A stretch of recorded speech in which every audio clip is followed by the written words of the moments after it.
அன்பார்ந்த ஒட்டன்சத்திரம் விளையாட்டு வீரர்களே, உங்களுக்காகவே நம்ம ஒட்டன்சத்திரம் கேதையரும்புல இன்னைக்கு மாண்புமிகு துணை முதலமைச்சர் அவர்கள் சென்னையிலிருந்து காணொலி காட்சி வாயிலாக ஒட்டன்சத்திரம் பக்கத்தில் இருக்க கேதரும்புல சுமார் 8 கோடி ரூபாய் மதிப்பீட்டில் 35 ஏக்கர் பரப்பளவில் மாவட்டத்திலேயே மிகப்பெரிய ஒரு விளையாட்டு மைதானம் அமைப்பதற்கு அடிக்கல் நாட்டியிருக்காங்க.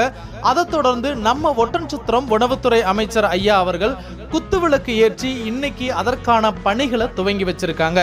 இந்த விளையாட்டு மைதானத்துல கோகோ விளையாட்டு மைதானம், 1500 மீட்டர் நீளம் கொண்ட ஓடுதளம், கபடி மைதானம், கால்பந்து மைதானம், அது மட்டும் இல்லாமல் கிரிக்கெட் மைதானம், கழிப்பறை வசதி, உடைமாற்றும் அறை, பார்வையாளர் அரங்கம் உள்ளிட்ட அனைத்து வசதிகளோட இந்த விளையாட்டு மைதானம் அமைய இருக்கு. இதற்கான பணிகள் அடுத்த ஆண்டு பிப்ரவரி இறுதிக்குள்ளாகவே முடிவு பெற்று விளையாட்டு வீரர்களுக்கு இது அர்ப்பணிக்க இருக்காங்க.